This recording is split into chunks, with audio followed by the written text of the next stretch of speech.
Thanks for joining me in Sheffy's Sandbox. I'm April Dawn Scheffler, and I invite you to play with me and my guest today, Fiona Wong. Welcome, Fiona. Thank you very much. In this segment, we pop into a virtual coffee house before hitting the beach. And being the benevolent host that I am, your order's on me. So what order do you give the barista? Oh man, if I were to go to a coffee house, I honestly would probably get like some sort of green tea. I'm a tea person. That's what I'm drinking today, some type of herbal tea. It's Throat Coat by Traditional Medicinals. So it's nice. Well, now that you have your warm beverage, let's dive right in.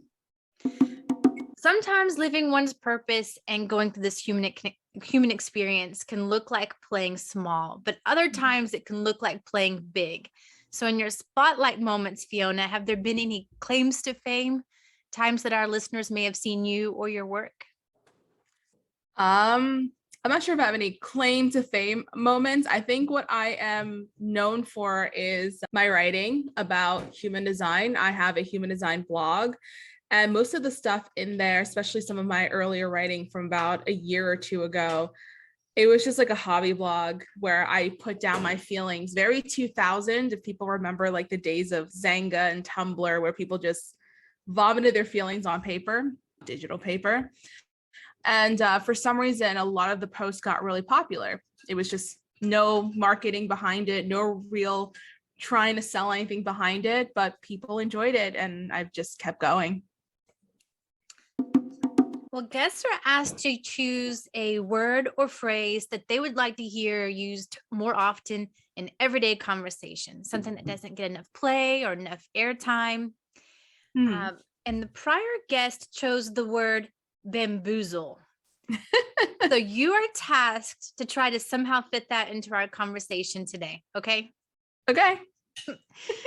Now, you also get to choose a word for the next guest to dance with, and it could be a peculiar word that you find funny or just something that resonates with you. So what are you laying down for them to pick up? Ooh, my brain automatically went like, let's think of something weird. I've been watching a lot of Good Place, and they can't curse there, so I'm just going to say fork. I love that show. That show. I recently recommended that to somebody. It's really good. I felt so sad that it was over. Oh yeah, this is actually my second rewatch of it because I've been watching a lot of scary things, and I always say like I need brain bleach somewhere, and Good Place kind of like, just like Never heard it called that before. That's cool. Yeah. Brain bleach. I would just like to tell listeners how I came across you. I'm part of this community, and we were on this Telegram chat, and it was brought up the idea of using sidereal astrology instead of tropical for your human design chart. And so I had a genetic matrix subscription, and so I was able to plug that in and use it. And what I came up with was something completely different than a 3-5 splenic projector. I think I was an emotional manifesting generate, something like that. It was crazy. But I really was shocked because I didn't identify with all those defined centers. I guess because I'm so used to seeing my chart so empty. And I was having a little bit of a crisis. So to the internet, typed in, I can't remember exactly what it was, but tropical versus sidereal human design. And I came across your blog. You were saying that that's how people will come across you, your claim to fame in a way. And that's definitely how I found you, was your blog. You had an entry about that. And from what I remember, it was talking about how human design is an experiment. And I loved how you refused over and over again to tell the reader what was correct. And I loved that. And so I guess that was one of the first things I wanted to see if you would tell our listeners is how you use yourself as your authority instead of someone else, because it's not as though you trash talk all of the human design resources, because I think I saw on Instagram you had all of these recommended reading books. I mean, there's a lot of them. So it's not as though you were saying, don't read what anyone else has to say about it or the wisdom that has been channeled through someone else, but Mhm. you're just saying to like use your own discretion and how it feels right. So can you kind of talk about that balance between feeding yourself external things and measuring that to how it feels within your own authority?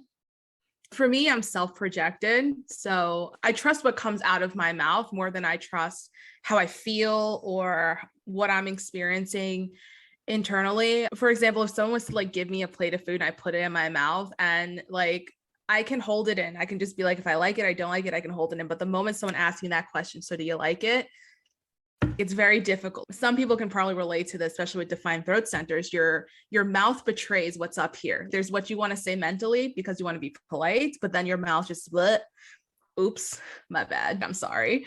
So for me, it's also coming to terms to trust that. I grew up in a culture where women were not necessarily heard, and the woman who had a lot to say was not valued as a woman. It's a very be seen, not heard. If we can hear you, you're doing something wrong. So there was also a lot of conditioning around that. There was a lot of trauma around that. And I'm going to be the first person to recommend a therapist for everyone. Don't even try to, a lot of people use social media as therapy, things like that. Save up for a therapist. Talk to them. It can do a lot more for helping with the deconditioning and determining what is actually yours and what is stuff that you're holding on from, whether society or family or other people pleasing habits. And that is one of the big things. Differentiate between what is yours and what is other people's, and also get comfortable with decision making. Not everyone has a black and white authority. I know as self-projected, I have to talk a lot, and then I'm basically retrieving information from what I'm saying. I know for you, it's probably a little bit different because that splenic hit is just like, bam, here it is. And then emotional authorities, they go through these ups and downs and these waves. And it's getting comfortable that the way you make decisions is different from how someone else does it. Did you want to say anything about your experiment with the sidereal human design? When I read up about Sidereal, I got kind of pulled into it because someone that I do follow on social media who was like an up and coming human design reader, I was like, I'm rooting for her. The communities that she represents is very much needed in human design. And I just watched people mock her and tear her down, and people made fake Instagram accounts making fun of her posts. And I remember someone saying that there was a group that flooded her Facebook group and just continued bullying this woman. So I knew for me, sidereal human design, like I've already got my hands full with one system. I don't need a second system. But when I watched this happen, something clicked for me. I was just like, wow, this is something that is opening a wound for a lot of people. This is something that is abrasive, and that is what I'm interested in. Why does so many people have this reaction to sidereal human design? And that's what prompted me to write that blog post. And what I realized is when people experience like a repulsion, when people experience abrasiveness, there's a lesson there. There's something to be learned. And sometimes when I've worked with clients, they'll say like, oh, I've heard about sidereal human design, and I kind of want you to look at that chart too. And I'll straight up say I don't use it in my practice. However, I will never discourage people from experimenting with it, because not all of us are in the same journey. And I think a lot of us are fixated with trying to do things correctly. And that's why we follow authority, right? We want to be right about things. Yet the human experience is usually in a gray area. If someone is working with their sidereal chart and they're improving their life, they're experiencing wholesomeness, and they're feeling empowered, who is any of us to say that it's incorrect for that person? If human design is a science of differentiation, then also makes sense that we all approach it differently and retrieve things from it differently. How do you balance that 3-5 profile with your strategy to wait for the invitation? The way I look at waiting for an invitation is we're waiting for other people to be ready for us, because as projectors, we hold a specific type of energy or specific type of container. And as we progress in our lives, as we work on our masteries and as we pursue new wisdom, or as we develop new wisdom, that energy shifts with us. And usually because we have this penetrating and piercing aura as projectors, I like to remind projectors about the art of consent, that you don't pierce or penetrate others without their consent, which is exactly why we need invitations to do so. Our energy is a lot. We give all of ourselves when we are working with another human being. Have you been told that you're intense? Yeah, for all the time. So I may have gotten that a few times. yeah, it's very projectory, I guess, to be told that you're a lot, you're intense. And it works one way or another. People can look at you in awe and be like, wow, you're a lot, I want more of that, or you're just too much, you're too extra, and then dip out. And really, as a projector, it's an art form to be able to hold yourself in that energy and to create that space for other people to step in when they are ready and not have to persuade them to do it. So that's how I view invitations. And usually when somebody steps in, I have a defined G center. That's where my authority comes from.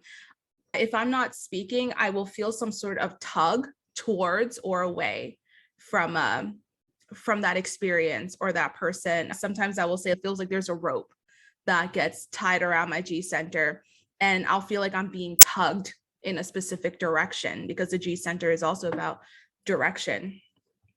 And all of a sudden I go there and it's like an invitation lines up.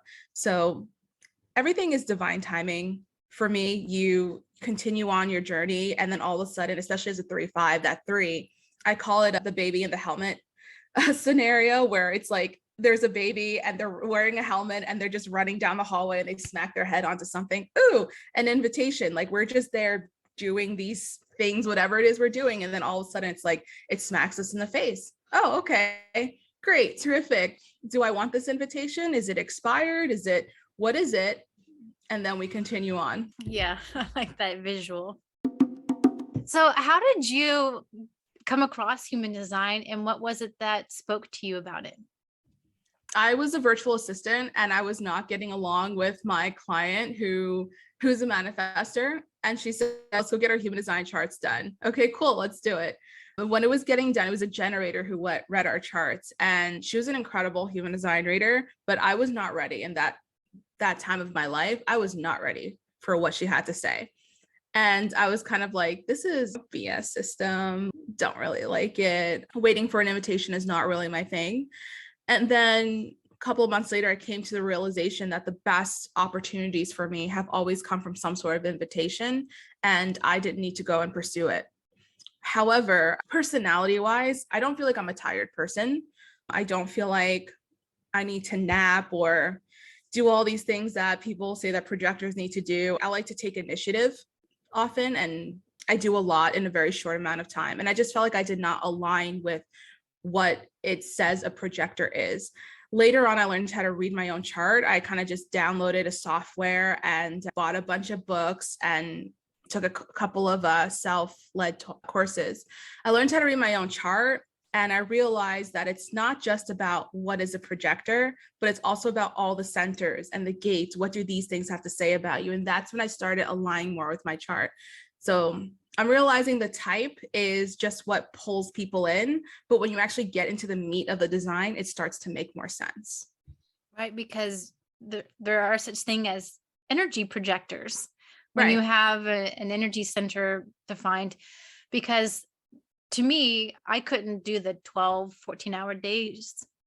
I was in the medical field for a while, and a lot of people were doing the 12-hour shifts that are just normal at hospitals. And I did a few of those in my student rotations. And oh gosh, I was like, I can't do 12 hours. But when projectors started talking about needing to take naps during the day, et cetera, I didn't really resonate too much with that.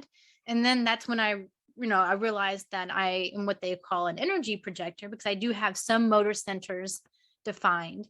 And so, yeah, it's whenever you get down to those nuances and some of the details that it may start to feel like it resonates more. So you decided, oh, this is so cool. And then you wanted to read for others. How did that start?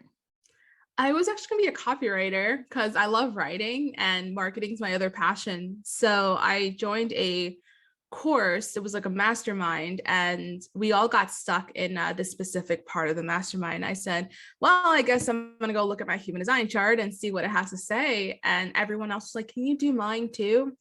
And collectively, they all said, you should just give up copywriting and do this because this is clearly what you're really good at. And I was like, you're kidding.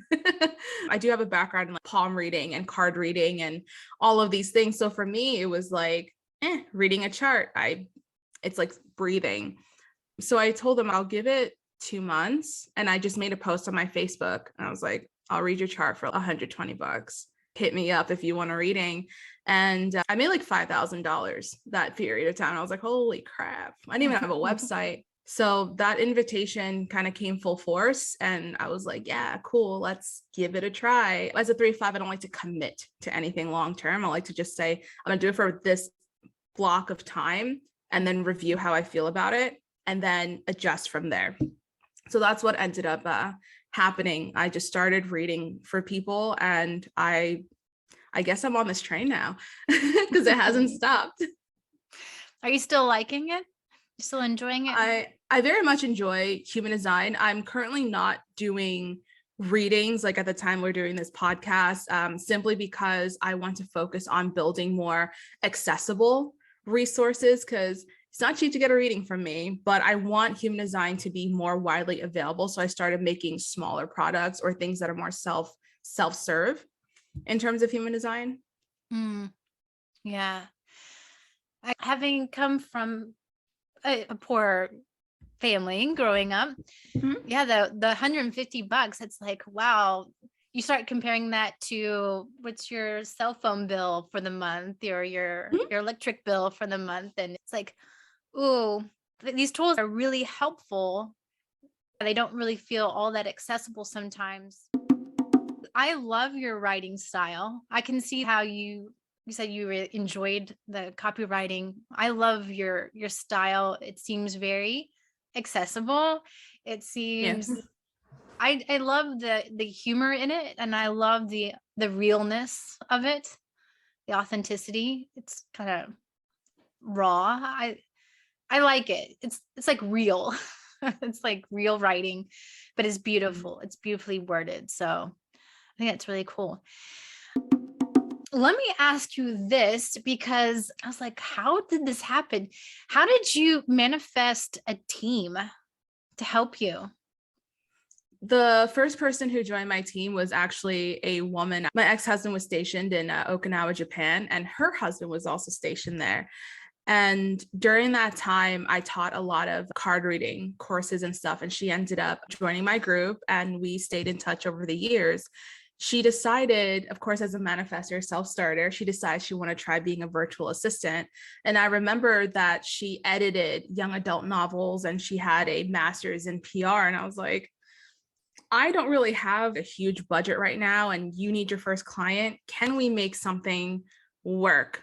And at the same time, I told all my friends about her. I was just like, if you need an assistant, like, she's the one. I went to Washington, D.C. for a photo shoot in October, and I brought her along, and everyone that met her was just like, I'm not trying to steal your assistant, but does she have any availability? So that was just a great dynamic. I'm a little bit eccentric sometimes. When people work with me, they're like, none of my clients do this. They're usually more consistent. They have structure. And for me, I'm just like, I have this idea and we're just going to break it down and turn it into something, but we may or may not use it. That's the 3-5, right? That's what we do.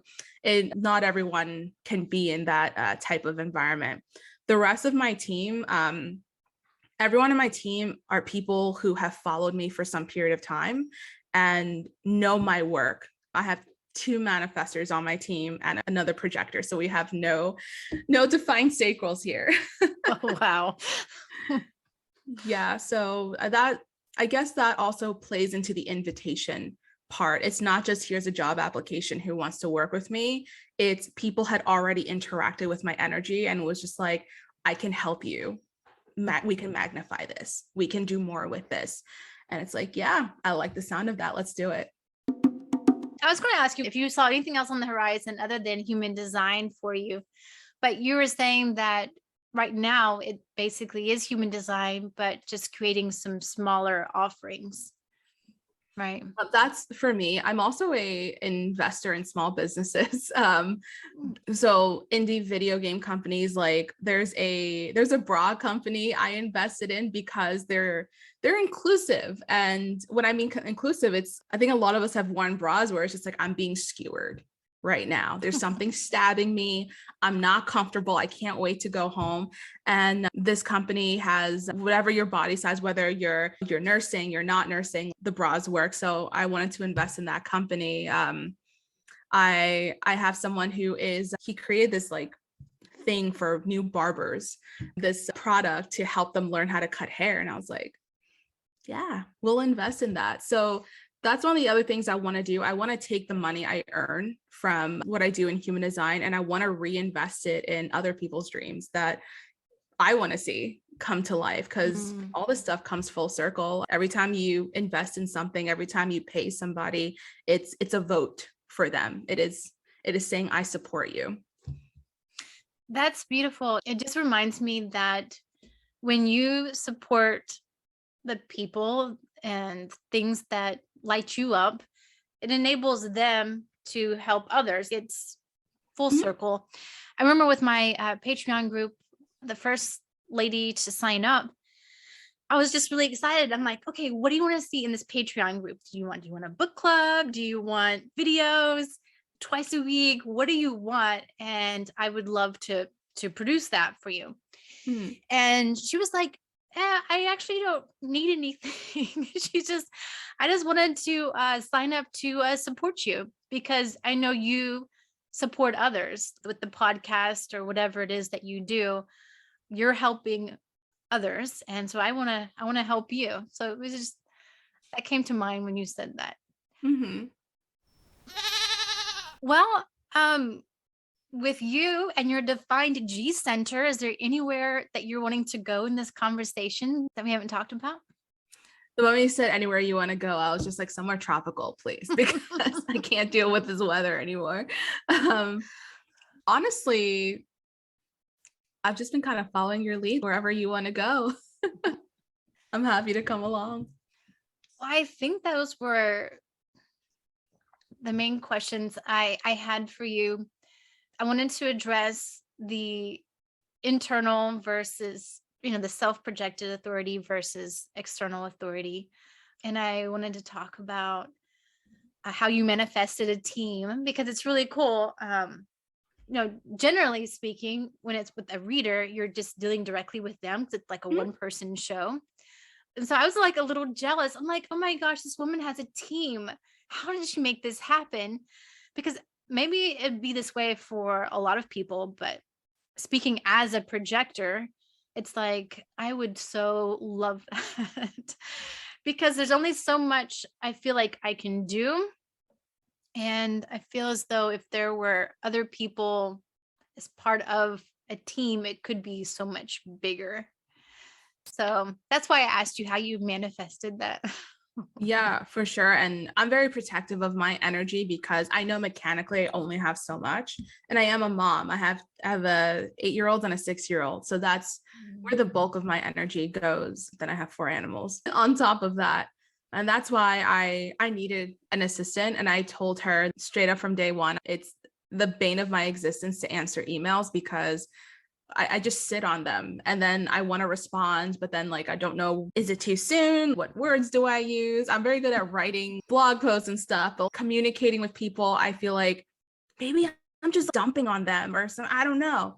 So when I met Alice again, and she was like, yeah, I'll do this for you. She was just like, don't even worry about it. I got you. And I have not looked at any of my emails outside the one she forwards me in months. She just takes care of all of it. And yeah, it very much aligns with me as well, because a lot of virtual assistants or people who join teams, they're trying to start their own business and they're just hoping your business would be a stepping stone for that.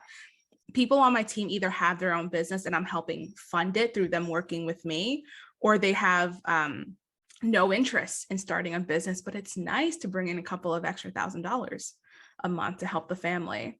Mhm. So I think it's all a matter of that alignment, and being out of energies that I didn't want to be helped a lot as well. When I'm around a lot of pissed off entrepreneurs who are like, I will never pay more than $15 an hour for cheap labor because XYZ, whatever, you're going to get a certain type of assistant. But when you're around other people who genuinely love your work, I've had people straight up tell me, I will even intern under you in exchange. You just teach me human design and I will intern for you. I don't even want to be paid. I just want to learn from you. Mm-hmm. So there's just so many different ways you can bring people in that is not even related to currency.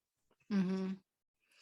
Yeah, having her as that intermediate, it was kind of like walk into a bar or somewhere and then all of a sudden there's a bouncer yeah, wanting to check your ID. I'm like, oh, I like this, because you know how you were saying you're very protective of your energy. It was really cool to see someone kind of step in there and take care of all this outward energy so that you can focus on what it is that you love and enjoy doing. So yeah, she's my pit bull. And sometimes people get mean, especially in human design. So when people message mean things and stuff, I don't see it. I don't see it. It doesn't even need to be in my space.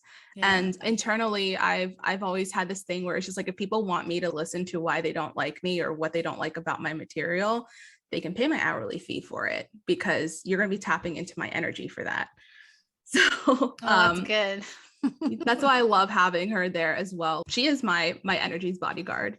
But also, I love watching our dynamic because she is a non-sacral defined being, but she's a manifester, not a projector. And one of the things I always laugh about is sometimes I'll just wander around and be like, did my team take care of this? And then the manifestors will be like, we did that last week, but they didn't tell me.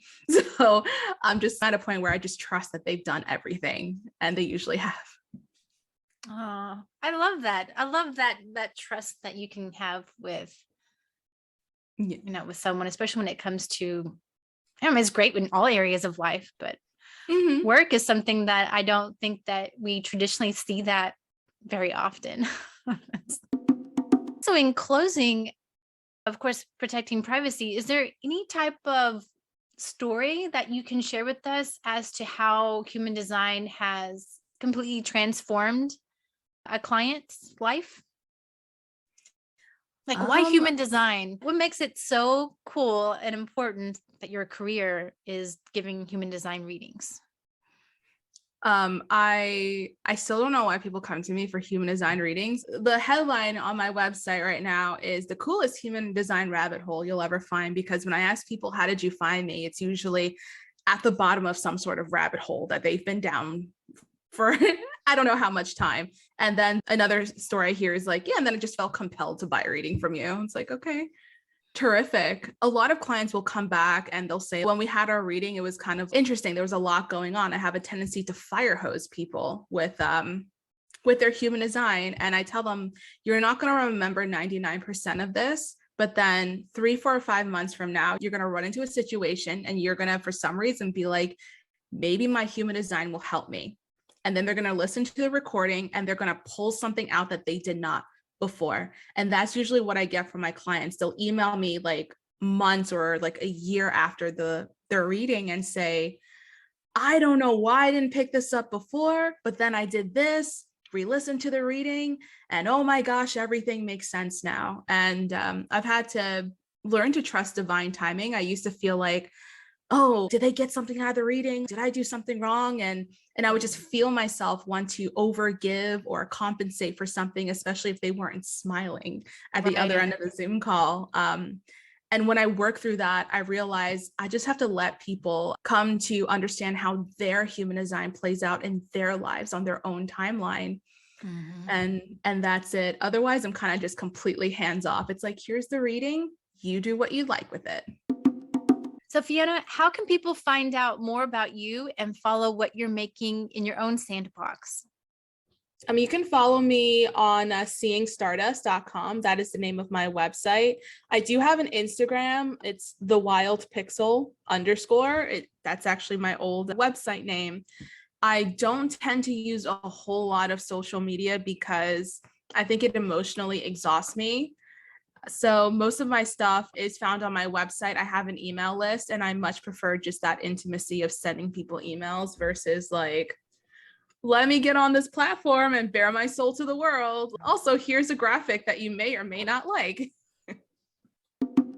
I love how in the Lifestylist podcast, Luke Story ends his pods asking his guests this question. So I'm including it in mine. Mhm. Who have been 3 teachers or teachings in your life that you might share with our audience that they could go research and also learn from? Does this have to do with human design, or can I just say anybody? Anything, anybody. Number one has to be Ryan Holiday. He is a marketer turned he writes about stoicism. And when I went through a really, really difficult time, I was suddenly becoming a single mom, going through a divorce, living in poverty all at once. And I really wanted to lash out at my former spouse, and I could feel myself devolving into like a toxic person. And when I read some of Ryan Holiday's books on stoicism, because they are a little bit more modernized, he used a lot of examples of when other people like Tiger Woods or JFK were put up against a wall and how they could have handled it or how they could have done better and the long-term impacts of it. So I never really thought of myself as someone who'd be into philosophy, but yeah, I picked up one of his books and I just kept picking them up every time one comes up. So I recommend Ryan Holiday a lot. For human design, I have to say there's a woman by the name of Karen Curry Parker. Human design tends to be a really stuffy, masculine environment. It can also be a little aggressive and gatekeepy, I guess would be the word I would use. Karen Curry Parker does a great job of bringing in her students into a very compassionate environment. And she's also kind of funny, which I like. I don't like it when it's too dry. So Karen Curry Parker would definitely be my number 2. I'm currently taking one of her courses, Healing the Witch Wound. And Mm-hmm. part of that course material is an introduction to human design. Mm-hmm. And it goes over, I haven't finished all of it, but the part I've gone through, she was covering the open centers in human design and what that means. And I don't know about you, but sometimes this is true for me that I can hear it said a million different times in a million different ways, but it's that one time that someone says it maybe just slightly different, or maybe I'm just in a more receptive place, but it feels like a light bulb. Wow. She was talking about the open solar plexus, which is Mm-hmm. something I have. It's completely open. And it was talking about how we can be afraid of truth and consequences. And my first reaction was like, I'm not afraid of truth. I love truth. But she followed up with some more specifics. It was as though you're afraid of speaking your truth because of the consequences of how that's going to make other people feel and how they're going to react. And because you take on other people's emotions so much of the time, you don't want to start something or provoke a certain response. So you try to kind of keep everything even keel because you just don't want to have to deal with whatever is whatever the response is of that person. And I'm Mm-hmm. like, that is so true. Even with this podcast, sometimes I'll go back and edit out a few of the more polarizing comments just because emotionally, I guess I am afraid of the truth and consequences. I don't know how someone else is going to react, and I don't want to deal with that. Oh yeah. So she's talking about how in the open centers, that's where we are called to be wise about something. And that's where I am being called to be wise about speaking my own truth. And I've heard that a million different ways about the open solar plexus. But by her saying it, it just was eye-opening. And I was like, that is so true. It's just crazy Yeah. how amazing human design is. It's really cool. And oftentimes it is a combination of divine timing and us being ready to receive something like that, and us being not distracted so we can receive something. And I hear that a lot. It happened to me as well. The first time I found out I was a projector, I was just like, ew, I don't like this human design stuff. I don't like what it says about me. 6 months later, I was just taking a shower, and it kind of just hit me at once. And I was like, all right, yeah, everything makes sense. Begrudgingly goes back and looks up the rest of my chart. Yeah, I've only known of a few people who were really excited to know that they were projectors. And I'm thinking some of them were further along on their spiritual journey, but I know I was not excited to find out that I was a projector and that I had to wait for invitation. So I have that defined root center. And so I want to make things happen. And I know I can still do that. But at the time, I took it as I had to wait on permission from someone outside of myself before I could basically do anything.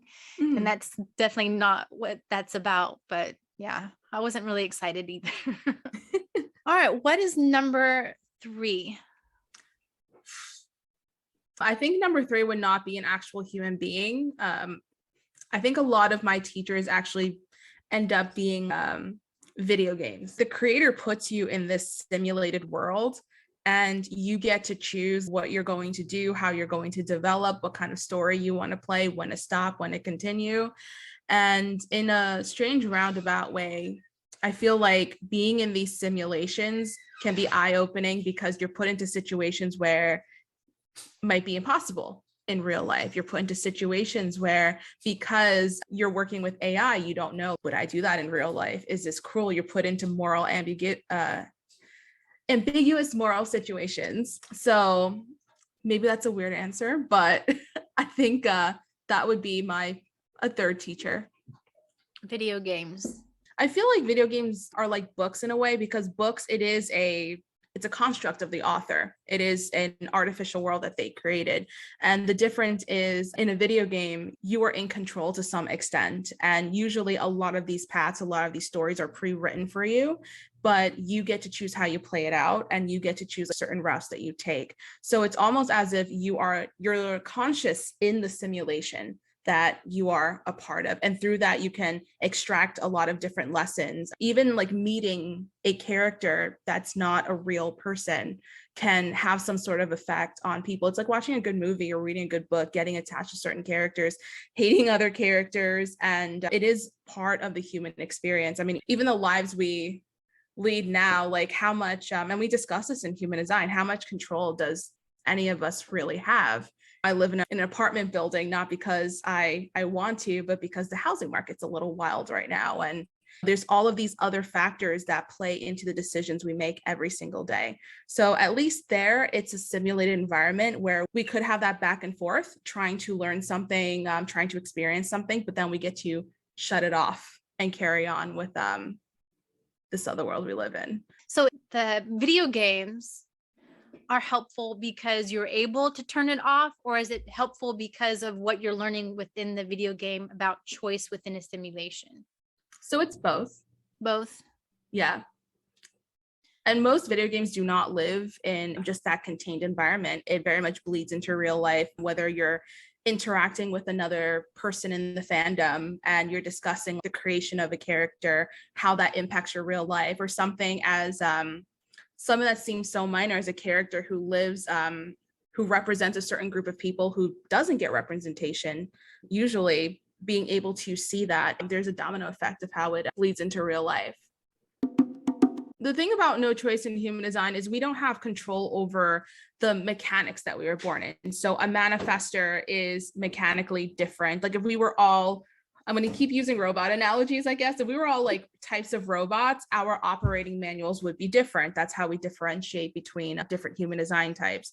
That is something we have no control over, just like I could not control, what skin color I was born as, or, what culture I was born into. I have no control over these things.